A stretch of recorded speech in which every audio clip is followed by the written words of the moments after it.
이 시간에 우리가 함께 읽었던 이 말씀의 주인공은 단연코 여러분 사울이죠.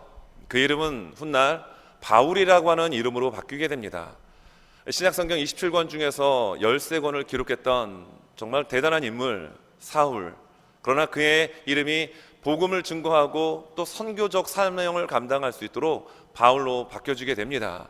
근데 오늘 본문의 내용을 보게 되면 이 사울이라고 하는 인물이 훗날 이제 바울로 바뀌어지기는 하지만 그가 눈을 보지 못하게 되는 이런 상황 가운데 직면하게 됩니다. 이때 아나니아라고 하는 사람을 통해서 하나님께서, 특별히 예수님께서 그를 보내시게 하셨고, 그리고 그가 그에게 안수했을 때 여러분 사울의 눈에서 비늘 같은 것이 벗어져 다시 보게 된지라, 이렇게 18절에서 기록해주고 있습니다. 그래서 오늘 설교 제목을 다른 곳에서 따오지 않고 성경의 말씀에 나오는 그대로 다시 본지라 라는 이 부분을 그대로 인용해서 여러분 말씀을 전하려고 합니다. 여러분, 사람들이 쉽게 변합니까? 잘 안 변하죠. 네, 가까운 나의 아내, 나의 남편, 나의 주변의 지인들 수십 년간 함께 알고 살아가지만 여러분, 사람이란 존재가 쉽게 바뀌지는 않습니다.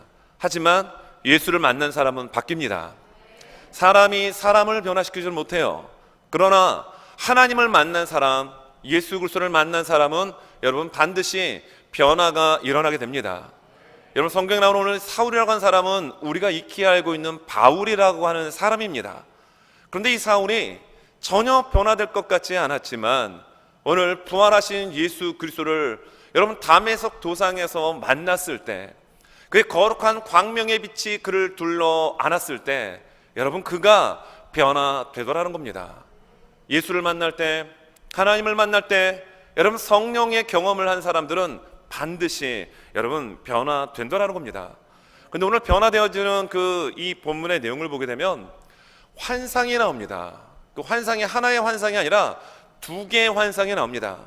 아나니아라고 하는 사람에게 예수님께서 말씀을 하시죠. 이것이 이제 10절의 내용입니다. 그런데 그 환상의 내용이 직가라고 하는 곳에 가라라는 겁니다. 그러면 유다라고 하는 집에 이 사울이라고 하는 사람이 있을 터인데 그에게 안수를 하라라는 겁니다. 그리고 또 다른 환상이 바로 사울에게 임하게 돼요. 그 장면이 성경의 12절에 이렇게 나옵니다. 그가 아나니아라는 사람이 들어와서 자기에게, 사울입니다, 자기에게 안수하여 다시 보게 하는 것을 보았느니라 라고 이야기를 합니다. 자, 그런데 이 사울이라고 하는 사람이 자기가 지금 어떻게 눈을 뜨게 될 것인지를 환상을 통해서 지금 알게 됐다는 겁니다. 동일하게 예수님께서 아나니아라고 하는 사람에게 환상을 보여주셨죠. 그리고 기도하고 있는 성경의 말씀 보면 11절 후반절에 이렇게 나옵니다. 그가 사울입니다. 기도하는 중이니라. 이 사울이라고 하는 청년이 여러분 3일 동안 여러분 식음을 전폐하며 기도하게 됩니다. 그리고 그 기도하는 가운데 아나니아라고 하는 사람이 보았던 환상을 동일하게 사울이라고 하는 이 사람도 보게 됩니다.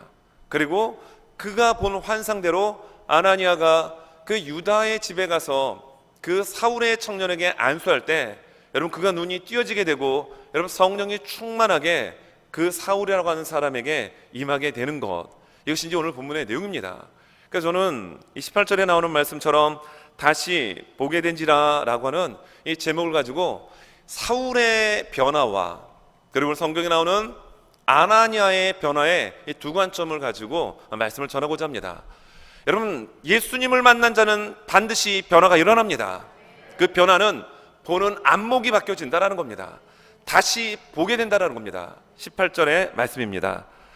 즉시 사울의 눈에서 비늘 같은 것이 벗어져 다시 보게 된지라 일어나 세례를 받고, 이렇게 말씀이 나옵니다. 아나니아가 사울에게 안수를 했을 때 여러분 앞을 보지 못했던 이 사울의 청년의 눈에서 비늘 같은 것이 벗겨졌다라는 겁니다. 그리고 그러한 비늘이 벗겨지고 난 이후에 다시 보게 되었다라는 겁니다. 여러분, 우리의 몸을 1000냥으로 이야기했을 때 눈은 900냥이라고 이야기합니다. 근데 여기 나오는 이 사울이 어떻습니까? 여러분, 그 눈이 멀었습니다. 눈을 볼 수 없게 된 거예요. 앞뒤 좌우를 구별할 수 없는 시력 상실이 여러분 순간적으로 예수님을 만난 그에게 나타나고 맙니다. 근데 오늘 성경에 우리가 읽었던 말씀처럼 아나니아가 그에게 안수를 했을 때 여러분 눈에서 비늘이 벗겨집니다. 그리고 다시 보게 되었다라고 성경은 말씀하고 있는 겁니다. 여기에서 이 비늘 같은 것은 여러분 무엇을 말할까요? 지금 사울이라고 하는 이 사람은 철저하게 율법의 사람이었습니다. 이 율법의 사람이 오늘 이 비늘 같은 것이 눈에서 벗겨지고 난 후에 복음의 사람으로 완전히 바뀌게 되죠. 그리고 육적인 삶을 살았던 사울이 눈에서 비늘 같은 것이 벗어지고 다시 보게 되었을 때 여러분 영적인 세계를 볼 수 있는 사람으로 완전히 변화되더라는 겁니다. 그의 눈에서 비늘이 벗겨졌을 때 여러분 새로운 안목, 새로운 눈을 갖게 되었다라고 여러분 성경은 말씀하고 있습니다. 오늘 시간 우리가 예배를 드립니다.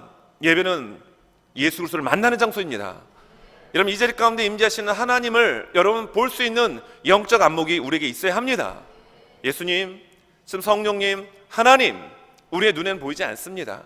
여전히 율법 가운데 살았던 가말리엘 문화에 있었던 사울의 눈에 예수님이 보이질 않았던 거예요. 그래서 이 사울이 어떻게 합니까? 다메섹이라는 곳에 지금 수많은 디아스포라 예수 믿는 사람들이 흩어져 있기 때문에 예루살렘에서 240km 떨어져 있는 이 다메섹까지 지금 잡으러 가는 겁니다.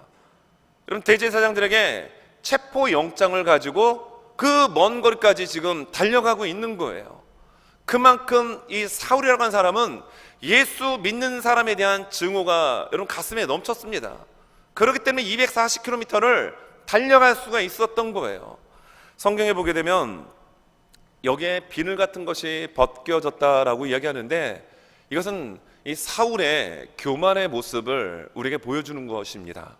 교만의 비늘이 벗겨졌을 때 비로소 그는 정말 예수 그리스도를 온전히 볼 수 있게 됩니다. 여러분 바울은 얼마나 교만했던 사람인가요?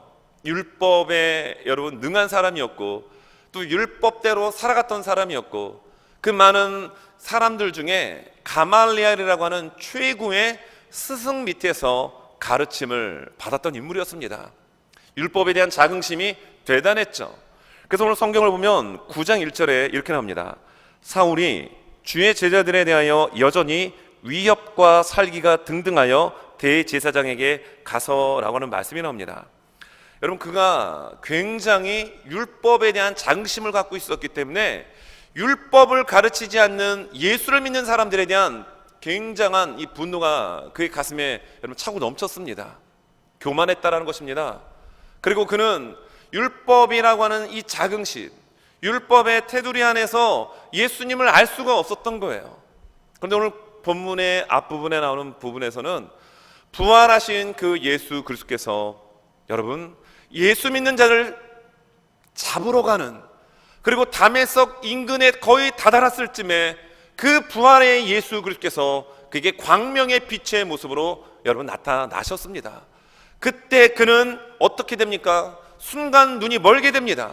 그러나 오늘 본문에 나오는 것처럼 아나니아의 안수를 통하여 그에게 성령의 충만이 임하게 되었고 그의 눈에 율법의 눈이 벗겨질 때 복음이 여러분 보이게 됩니다. 육신의 삶을 살았던 그의 삶이 이제 영적인 부분이 눈에 보일 수 있도록 여러분 변화되었다는 거예요. 로마서 10장 3절에 보면 바울이 이런 말씀을 기록을 합니다. 하나님의 의를 모르고 자기 의를 세우려고 힘써 하나님의 의에 복종하지 아니하였느니라. 누구를 얘기하는 걸까요? 그렇습니다. 이스라엘 공동체를 향하여 이야기하고 있는 거예요. 하나님의 의를 모르고 자기 의를 세우려고 힘썼다. 그런데 이걸 바꿔놓으면 누구의 이야기가 되는 거죠? 자신의 이야기가 되는 겁니다. 부활하신 예수님을 만나기 전에는 율법과 그리고 그들이 고수하는 수많은 전통에 대한 이러한 테두리 안에 사울은 갇혀 있었습니다. 하지만 진정 예수님을 만나고 난 다음에 그는 교만의 비늘이 벗겨지고 자신의 의가 아닌 오직 하나님의 의, 예수 그리스도의 복음의 능력으로 변화되는 자신을 발견하게 됩니다. 여기에서도 비늘이 벗겨진 것은요, 증오와 분노에 이런 비늘이 벗겨졌다는 것을 우리에게 말씀하고 있습니다. 여러분 성경을 한 장 넘겨서 뒤에 보면 8장 1절에 이런 말씀이 나옵니다. 사울은 그가 죽임당함을 마땅히 여기더라. 누가 죽었기 때문에 그가 죽었던 것을 마땅히 여기게 되죠? 그렇습니다. 역시 다릅니다. 여러분 스데반 집사님의 그 복음의 증거의 설교 메시지 앞에 사람들은 반응을 합니다. 마음이 찔렸습니다. 그런데 그가 어떻게 행동을 해버리죠? 돌을 들어 여러분 스데반 집사님을 쳐 죽입니다. 근데 이 상황을 목격한 증인 사울의 눈에는 이것이 마땅히 여겨졌다라는 겁니다. 스데반 집사님이 지금 돌에 맞아 죽는 것이 당연하게 지금 사울의 눈에 비춰집니다. 그리고 8장 3절의 말씀에 사울이 교회를 잔멸할세 각 집에 들어가 남녀를 끌어다가 옥에 넘기니라. 이게 지금 사울이라고 하는 인물이 한 행동입니다. 예수 믿는 사람, 신실하게 예수 그리스도의 복음 앞에 가슴을 열고 삶 가운데 정말 그리스도의 향기를 드러내려고 몸부림쳤던 그 한 사람 한 사람 신실한 믿음의 사람들을 잡아다가 옥에 가두는 일에 주도적인 역할을 했던 사람이 여러분 사울이라는 인물입니다. 그의 마음속에서 무엇이 느껴집니까? 9장 1절에 나온 것처럼 그 아주 그냥 증오와 그리고 예수 믿는 사람들에 대한 분노가 여러분 가득 찬 것을 여러분 우리가 성경을 통하여 간접적으로 느낄 수 있습니다. 그가 갖고 있었던 비늘에 그 교만의 비늘이 벗겨졌습니다. 그리고 그의 가슴 속에 가득 찼던 예수 그리스도를 믿는 사람들에 대한 분노와 증오의 게이지가 싹 낮춰지고 여러분 사라지게 되었다는 겁니다. 이 죄에 대한 문제는 그 누구도 해결할 수 없었는데 부활하신 예수 그리스도를 만났을 때 이 문제가 여러분 해결하게 되어 이 사울의 보는 눈이 바뀌어지게 된 것을 성경은 우리에게 지금 강조하고 있는 겁니다. 여러분 8절의 말씀을 한번 볼까요? 자, 8절에 보니까 이렇게 기록되어 있습니다. 자, 부활하신 예수님을 만났습니다. 근데 부활하신 예수님께서 뭐라고 말씀하시냐면 사울아 사울아 내가 어찌하여 나를 박해하느냐. 4절의 말씀이죠. 지금 이 사울은 교회를 잔멸하는 사람이었습니다. 그런데 예수님은 왜 네가 어찌하여 교회를 박해하느냐라고 말씀하지 않고 내가 어찌하여 나를 박해하느냐라고 말씀하고 있습니다. 교회와 예수님은 같은 거라는 걸 지금 말씀하고 있어요. 자, 그러면서 8절에 사울이 땅에서 일어나 눈은 떴으나 아무것도 보지 못하고 사람의 손에 끌려 다메섹으로 들어가서 지금 사울의 모습이 어떻죠? 지금 눈을 뜨지 못합니다. 그리고 아무것도 보지 못하고 누군가에 의하여 끌려가게 되는 이 8절의 모습에서 우리는 정말로 예수 그리스도가 아닌 세상의 것들을 추구하고 따라가는 삶의 모습 속에서 눈에는 보이지만 정작 중요한 본질을 놓치고 살아가는 우리들의 모습을 여러분 발견할 수가 있습니다. 지금 부활하신 예수 그리스도를 목격한 사울, 그리고 그 예수 그리스도의 제자가 되어 제자의 삶을 살아가는 아나니아의 그 안수 가운데 그의 눈에 있었던 비늘이 벗겨지고 그의 가슴을 채웠던 교만과 그리고 분노와 증오의 이런 비늘들이 싹 벗겨졌을 때 사울은 여러분 새로운 인생을 여러분 살게 되죠. 성경의 말씀 보면 사도행전 26장 15절에서 18절의 말씀에 이렇게 말씀에 나옵니다. 자, 사도행전 26장의 말씀은 아그리빠 왕에서 지금 이 죄수의 신분으로 이 사울이라고 하는 사람이 그때는 이제 바울로 바뀌죠. 이 복음 전도자였던 바울이 자신의 가슴에 차고 넘쳤던 그리스도의 복음을 설명을 합니다. 그런데 오늘 이 사도행전 9장에서 부활하신 예수님을 만난 그 상황을 오늘 본문에 없는 이 상황을 자세하게 이야기합니다. 자, 이것이 사도행전 26장 15절에서 18절의 말씀입니다. 내가 대답하되 주님 누구시니까? 주께서 이르시되 나는 네가 박해하는 예수라. 일어나 너의 발로 서라. 내가 네게 나타난 것은 곧 네가 나를 본 일과 장차 내가 네게 나타날 일에 너로 종과 증인을 삼으려 함이니 이스라엘과 이방인들에게서 내가 너를 구원하여 그들에게 보내요. 자, 이방인들을 향한 그릇으로 하나님 택하였다라고 오늘 성경은 말씀하고 있습니다. 그걸 지금 언급하고 있는 거예요. 그러면서 18절 그 눈을 뜨게 하여 어둠에서 빛으로, 사탄의 권세에서 하나님께로 돌아오게 하고 죄사함과 나를 믿어 거룩하게 된 무리 가운데서 기업을 얻게 하리라 하더이다. 지금 부활하신 예수 그리스도를 보았습니다. 근데 이 사울이 오늘 본문에서는 구체적인 내용을 다루고 있지는 않지만 사도행전 26장에서 아그리빠 왕 앞에서 자신은 지금 죄수예요. 결박인 상태입니다. 그런데 내가 어떻게 변화되었는지, 부활하신 예수 그리스도 앞에서 내가 그분을 목격했을 때, 그리고 그분이 나를 복음 전도자로, 선교지에 복음을 전할 수 있는 사람으로 나를 택하여 주셨는데, 그들의 눈을 띄울 수 있도록 어둠에서 생명의 빛으로 그런 사명을 감당하도록 나를 만나 주셨고 나를 그렇게 변화시켜 주셨다라고 지금 그가 간증을 하고 있는 내용입니다. 그래서 그 아그리빠 왕 앞에서, 절대 권력을 휘두르고 있는 그 상대방 앞에서, 당신이 내가 결박된 거 외에는 내가 여러분 당신에게 이야기하고 있는 이 모든 복음의 메시지를 그대로 받아들여서 나와 같이 되기를 원한다라고 하는 그 바울의 복음의 열정을 그에게 여러분 쏟아내고 있습니다. 사울이라고 하는 이 청년, 예수 믿는 사람들을 잡아 죽이기 위해서 영장을 가지고 240km나 되는 다메섹, 여러분 그곳까지 달려가는 그런 사람이었습니다. 예수 믿는 사람을 보면 가슴에 분노가 차오르고 증오가 가득 차서 잡아다 들여 여러분 죽이는 이러한 일을 서슴지 않고 했던 청년 사울이 오늘 부활하신 예수 그리스도를 목격했을 때 여러분 그의 눈에 있었던 모든 비늘이 벗겨지고 여러분 새로운 세계를 볼 수 있는 사람으로 변화되었다는 겁니다. 우리에게도 이러한 모습이 필요합니다. 신앙의 연수가 몇 년이다라고 자랑하기보단 길이보다 더욱 중요한 것은 오늘 내가 정말 하나님 앞에서, 예수 그리스도의 십자가 앞에서 내가 정말 어떤 관점과 어떤 시각으로 바라보고 있느냐, 내가 여전히 예전의 율법 가운데 갇혀 살아가고 있는지, 아니면 나를 위하여 피 흘려 들어가신 그리스도의 복음 안에서 정말 그 기쁨과 감격 가운데서 살아가고 있는지, 여러분 나의 영적인 안목을 여러분 잘 점검할 여러분 필요성이 우리에게 있습니다. 여러분 사울이 어떻게 되었죠? 완전히 이 사건을 기점으로 하여 완전히 변화되었습니다. 이 모습이 우리 모두에게 있어야 될 줄로 믿습니다. 여러분 두 번째는 아나니아의 변화입니다. 성경 말씀에 보면 13절과 14절입니다.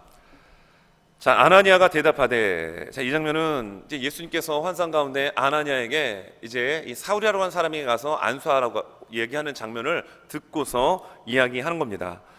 아나니아가 대답하되, 주여, 이 사람에 대하여 내가 여러 사람에게 듣사온즉 그가 예루살렘에서 주의 성도에게 적지 않은 해를 끼쳤다 하더니 여기서도 주의 이름을 부르는 모든 사람을 결박할 권한을 대제사장들에게서 받았나이다 하거늘.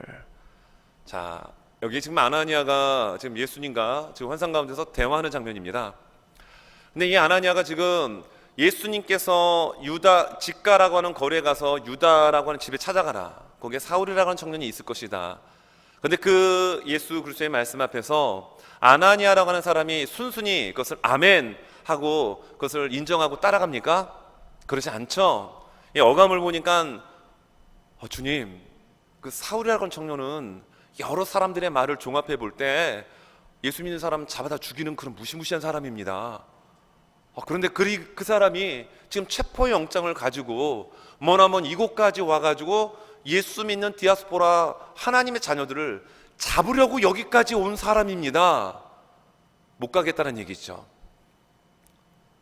난 그 일을 할 수 없습니다라고 하는 1차적 어떤 거부의 느낌이 여러분 13절과 14절에서 묻어나옵니다.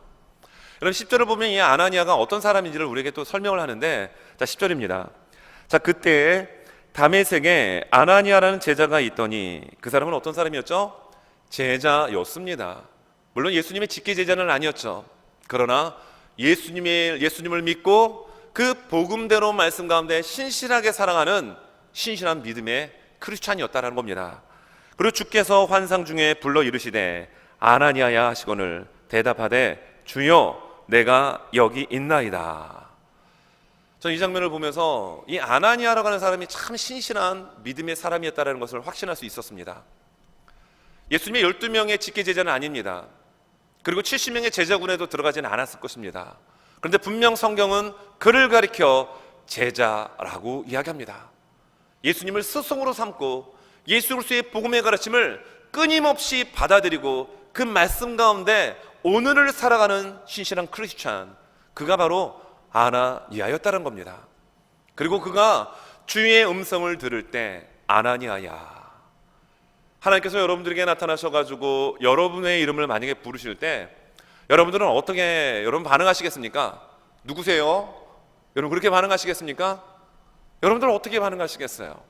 아나니아는요, 내가 여기 있나이다. 그리고 그분을 가리켜 주여, 주인님, 내가 여기 있습니다 라고 고백을 합니다. 여러분, 여기에 내가 여기 있습니다라는 고백은 성경에 보니까 아무나 하지 않았습니다. 아브라함, 믿음의 초상, 그가 창세기 22장에 하나님께서 그를 부르실 때 아브라함아 할 때 내가 여기 있습니다 라고 얘기합니다. 그의 아들 이삭을 하나님이 부르실 때 내가 여기 있습니다. 야곱도 마찬가지였고요. 그리고 사무엘 선지자를 하나님이 부르실 때 내가 여기 있습니다. 이사야 선지자에게 하나님 말씀하셨습니다. 이사야야, 내가 누구를 보냈고 내가 여기 있습니다. 나를 보내소서. 여러분, 한결같이 하나님 앞에 쓰임받았던 믿음의 굵직한 일꾼들마다 하나님의 부르심 앞에서 어떻게 대답했습니까? 주여, 내가 여기 있습니다. 그런데 오늘 성경에 나오는 이 아나니아가 예수님께서 부르실 때 바로 그렇게 대답했다라는 겁니다. 내가 여기 있습니다. 여러분, 이것은 대단한 고백입니다. 비록 평범한 그냥 크리스찬으로서 제자의 삶을 살아가는 아나니아였고, 그리고 다른 성경에서 발견할 수 없었던 아나니아였지만 그의 삶은 선지자적 삶을 여러분 살아갔다라는 겁니다. 그리고 하나님의 부르심 앞에 여러분 그는 어떻게 합니까? 마치 선지자와 믿음에 위대했던 걸출한 그런 선배들처럼 즉각적으로 내가 여기 있나이다 라고 반응을 할 정도로 그의 삶은 하나님이 받으시는 경건과 그리고 믿음의 신실한 여러분 이 모습이 아나니아의 삶 가운데 여러분 너무 많았습니다. 그래서 윌리엄 바클레이라고 하는 분이 이렇게 아나니아를 이야기합니다. 기독교 교회에 잊혀진 영웅 중에 하나였다라고 말합니다. 여러분, 성경에 보면 얼마나 많은 하나님께 쓰임받은 인물들이 나옵니까? 그리고 기독교의 역사에 보면 한 시대 가운데 쓰임받았던 걸출했던 믿음의 여러분 영웅들이 얼마나 많이 나옵니까? 그런데 오늘 성경에 나오는 아나니아는 다른 곳에서는 등장하지 않고 오직 오늘 본문에만 나옵니다. 성경을 읽으신 분들은 사도행전 5장에 아나니아가 나오는데요, 그 나쁜 아나니아는 다른 사람입니다. 땅값을 팔고 얼마를 속여서 성령을 속였던 그 아나니아는 질적으로 삶의 스타일이, 믿음의 삶의 노선이 전혀 다른 사람입니다. 사울이라고 하는 인물이 눈을 뜨게 되고, 그리고 율법과 예수 그리스도를 대적하는 그러한 삶의 자리에서 이제는 그리스도의 복음을 전하는 선봉에 설 수 있는 그 삶으로 완전히 변화되는 중심점에 여러분 아나니아가 매우 중요한 역할을 하게 되었죠. 그런데 이 아나니아가 성경이 말씀한 것처럼 제자였습니다. 선지자적 삶을 살아갔습니다. 그리고 주의 환상을 봅니다. 그러나 정작 그 직가라고 하는 거리에 나가 유다의 집에 가서 사울에게 안수를 하라라고 했을 때 그 하나님의 명령 앞에서 여러분 이 아나니아가 어떻게 지금 반응하고 있죠? 13절과 14절의 말씀처럼 주님, 그 사람이 어떤 사람인지 주님이 잘 모르시는 것 같은데 잘 설명해 드릴게요. 그 사람은 예수 믿는 사람 잡아 죽이려고 아주 작정한 사람입니다. 그리고 예루살렘에서 이 머나먼 240km를 한 걸음에 달려와서 흩어져 있는 예수 잘 믿는 하나님의 자녀들을 지금 잡아 죽이기 위하여 여기 온 그런 사람이에요, 주님. 이렇게 이야기하고 있는 거예요. 1차적 거절이죠. 그런데요, 오늘 성경의 말씀을 보게 되면 이 아나니아가 결국 자신의 생각, 그 사울이라고 하는 사람이 얼마나 무서운 사람인지를 한 사람도 아닌 신뢰할 수 있는 수많은 사람들을 통하여 내가 들었는데, 내가 이 생각 내려놓고 내가 주님의 말씀에 순종하겠습니다라고 하는 생각의 변화가 여러분 일어납니다. 여러분 성경의 말씀을 보면 17절입니다. 아나니아가 떠나 그 집에 들어가서 그에게 안수하여 이르되, 이 사울을 향하여 뭐라고 얘기하죠? 형제 사울아, 주 곧 내가 오는 길에서 나타나셨던 예수께서 나를 보내어 너로 다시 보게 하시고 성령으로 충만하게 하신다 하니. 자신의 생각이 있었습니다. 비록 신실한 크리스천의 삶을 살았지만 내가 이것만큼은 절대 할 수가 없습니다. 이건 지금 주님이 잘못 알고 계신 거예요. 이 사울이라고 하는 사람이 주님이 알고 있는 그런 사람 이상으로 아주 나쁜 사람입니다. 그런데 이 사람에게 가서 안수하라고요? 눈을 뜨게 하라고요? 주님, 내가 그것만큼은 못하겠습니다 라고 1차적 거부가 13절과 14절에서 비춰졌지만, 예수님께서 말씀하신 것처럼 가라라는 겁니다. 이 말씀에 아나니아는 자신의 생각, 자신이 들었던 고정관념, 편견, 선입견 다 내려놓고 여러분 사울이라는 청년이 있는 그 유다의 집에 발걸음을 옮깁니다.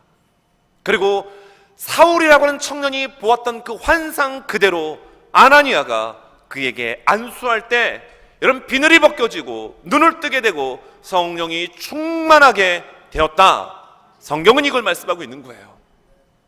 아나니아의 그 무거운 받아들이기 힘든 그 생각을 다 내려놓은 채 주의 약속의 말씀을 따라 자신의 생각을 전환하고 변화시켜 그대로 순종할 때, 여러분 사울이라고 하는 이 청년이 그리스도의 복음을 증거하는 선봉에서는 여러분 선교사의 삶으로 완전한 대변화가 일어나게 되었습니다. 사울이라고 하는 청년이 이렇게 변화되는 가운데 중요한 주도적 역할을 여러분 성경에 나오는 아나니아가 감당하게 되었습니다.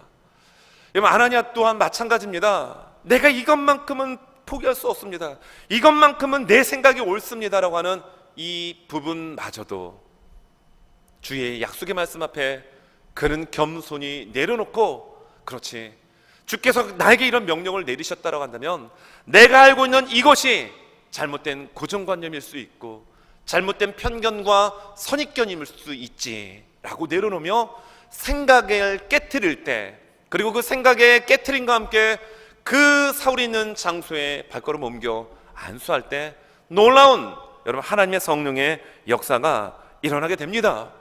그리고 11절에서 말씀하고 있는 것처럼 그 원수였던, 어찌 보면 이 아나니아 입장에서 사울은 원수입니다.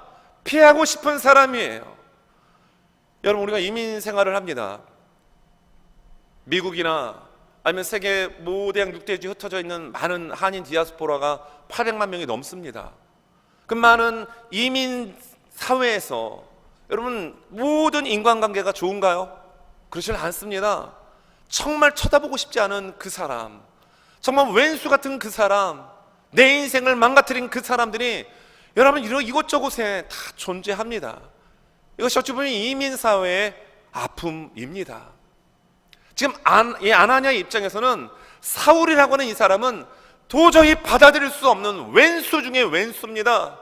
예수님을 믿는 사람을 잡아 죽였고 그 스데반 집사님을 죽이는 것을 당연히 여기고, 그리고 집안에 쳐들어가서 예수 믿는 사람들을 잡아다가 감옥에 감금시켰던 그 인물 사울, 아나니아 입장에서는 정말 왼수죠.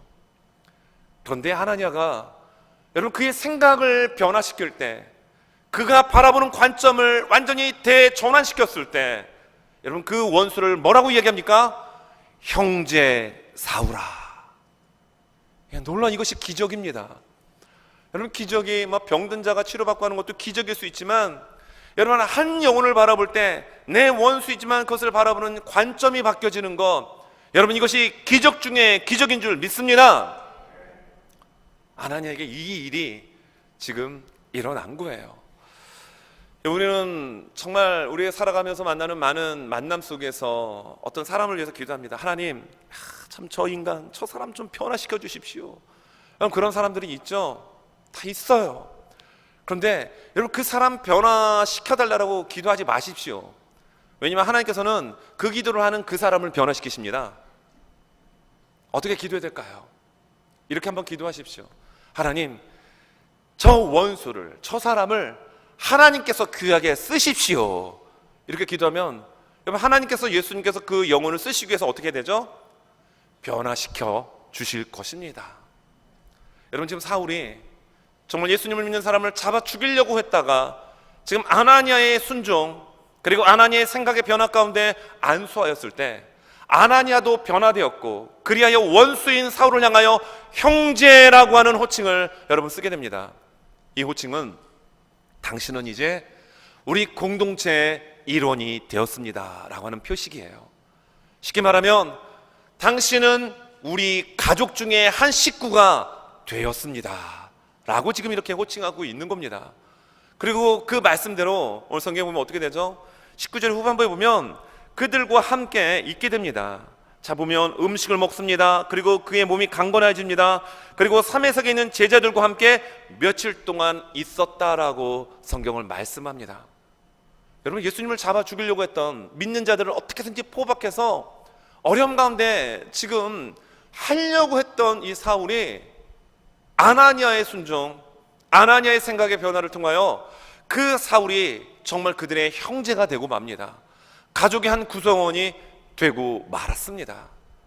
아나니아의 변화, 그리고 사울의 이 변화, 그들의 눈에 있었던 생각의 틀 가운데 있던 모든 것들을 깨트리고 정말로 그리스도 예수 안에서의 온전한 하나됨을 일구어 나가는 귀한 장면을 오늘 성경은 우리에게 보여주고 있는 겁니다. 그럼 말씀을 정리합니다. 여기 나오는 이 아나니아는 사도 바울이 훗날 감금된 가운데서 고백을 할 때 아나니아는 경건한 사람이었습니다라고 이야기를 합니다.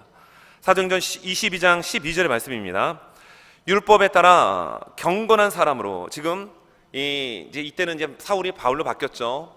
이 선교사였던 이 바울이 율법에 따라 경건한 사람으로 거기 사는 모든 유대인들에게 칭찬을 듣는 아나니아라 하는 이가 내게 와 곁에 서서 말하되 형제 사울아 다시 보라 하거늘 즉시 그를 쳐다보았다라고 오늘 본문의 사건을 훗날 이 사울이 바울이 되어 회상을 하며 지금 이야기하는 겁니다.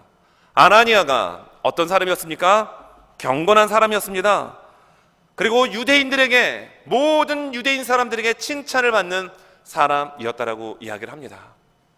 그런 그에게도 예수님을 믿는 사람들을 잡아 죽이는 사울을 받아들이기에는 그의 생각의 이 틀이 너무 딱딱하고 너무 두꺼웠습니다.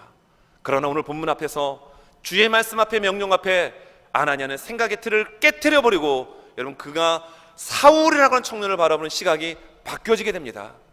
율법의 틀 안에 갇혔던 사울, 그러나 그가 지금 부활하신 예수님을 만났을 때 그의 생각이, 그의 바라보는 눈이 완전히 바뀌어지게 되었습니다. 그의 가슴 안에 차고 넘쳤던 분노와 증오, 교만의 모든 것들이 여러분 사라져버리고 새로운 주의 성령으로 그의 삶이 바뀌어지게 되었죠. 옷걸이라고 하는 시가 있습니다. 이 시는 정채봉이라고 하는 분이 쓰셨는데요, 내용은 이렇습니다. 세탁소에 갓 들어온 새 옷걸이한테 헌 옷걸이가 한마디 하였습니다. 너는 옷걸이라는 사실을 한시도 잊지 말길 바란다. 왜 옷걸이라는 것을 그렇게 강조하시는지요? 잠깐씩 입혀지는 옷이 자기의 신분인 양 교만해지는 옷걸이들을 그동안 많이 보았기 때문이다. 옷걸이는 옷걸이일 뿐입니다. 옷걸이에 멋진 밍크코트가 입혔다고 헌옷걸이가 밍크코트가 되는 건 아닙니다. 예수님 만나기 전에 사울은 교만과 분노와 증오로 가득 찬 삶을 살았어요. 담배 썩으러 가는 그의 발걸음에는 조금이라도 빨리 가서 예수 믿는 자를 어떻게든지 잡고자 하는 그런 마음으로 넘쳤을 것입니다. 사울이 놓쳤던 것이 있었습니다. 그는 옷걸이일 뿐입니다. 그 옷걸이에 양복이 여러분 입힌다고 양복이 되는 게 아니에요. 그런데 오늘 부활하신 예수님을 만났을 때 내가 정말 옷걸이였구나, 내가 정말 질그릇이었구나, 내가 정말 예수 그리스도가 아니면 죄인 중에 괴수였구나라고 하는 자기 자신을 온전히 여러분 발견하고 보게 된 것입니다. 여러분 여기에 비늘에 그리고 증오와 분노의 비늘은 여러분 결국은 죄의 비늘이 벗겨진 것입니다. 그리하여 진정으로 자신이 어떠한 존재인지를 여러분 자각하고 발견하게 된 것이죠. 성경에 나오는 이 말씀을 보면서 저는 이 폴 워셔의 이야기가 생각이 납니다. 회심이라는 책에서 그는 이렇게 얘기합니다. 진정한 회심은 생각이 변화되는 것이다. 여러분 진정한 회심은 무엇일까요? 우리의 생각이 변화되는 겁니다. 마치 사울이 기존의 생각이 완전히 180도 바뀐 것처럼, 아나니아의 생각이 바뀌어버린 것처럼 진정한 회심은 우리의 생각이 변화되는 것입니다. 이 생각의 변화는 가치관입니다. 여러분 여기에 가치관은 관자는 볼관자를 쓰죠. 본다라는 겁니다. 우리가 어떤 생각, 어떤 이 무엇을 가지고 바라보느냐에 따라 다 달라 보이게 돼 있습니다. 사울은 율법의 안경을 바라보고 지금까지 모든 것을 보았던 거예요. 그렇기 때문에 예수님이 안 보였습니다. 복음이 안 보였습니다. 그런데 이제는 그가 새로운 하나님의 그 복음, 그리스도의 복음 앞에서 여러분 새롭게 보여지니 주의 복음을 증거하는 여러분 사도로서의 여러분 삶을 살아가게 되죠. 우리도 마찬가지입니다. 우리가 무엇을 바라봐야 될까요? 그것을 질문하기 이전에 내 안에 지금 무엇으로 가득 차 있는가? 내가 지금 어떤 안경을 끼고 바라보고 있는가? 이것이 매우 중요합니다. 바라기는 여러분 주의 복음에 그리고 예수 그리스도의 그 믿음이 우리 안에 가득 차져서 그러한 가치관과 믿음의 눈을 보고 살아가는 우리 모든 믿음의 귀한 성도분들이 되시기를 예수 그리스도의 이름으로 축원합니다. 우리는 가정에서 기도하기 운동을 지금 계속하고 있습니다. 가정에서 기도하기 운동 중에 보면은 세상의 가치에 물들지 아니하고 날마다 하나님을 기쁘시게 하는 삶을 살게 해달라는 기도를 우리는 밖에 나갔다가 집에 들어갈 때마다 기도합니다. 여러분 세상의 가치에 물들지 않게 해서는 어떻게 될까요? 세상의 가치관을 가지면은 세상의 가치에 그냥 물들어서 살아갈 수밖에 없습니다. 오늘 사울이라는 청년이 율법의 가치관에 안경을 끼고 바라봤을 땐 예수 그리스도를 그리고 예수님 믿는 사람을 주기할 대상으로 보였던 것처럼 말입니다. 이제 우리는 그리스도의 복음의 안경을 끼고 그리스도의 심장을 우리의 가슴에 이식하여 여러분 주의 그 가치관을 가지고 여러분 세상을 바라볼 때 내가 정말 어떤 삶을 살아야 될지 예수님께서 우리에게 보여주실 것입니다. 그리고 그 삶을 통하여 하나님을 기쁘시게 하는 삶을 살아가도록 인도하여 주실 줄로 믿습니다.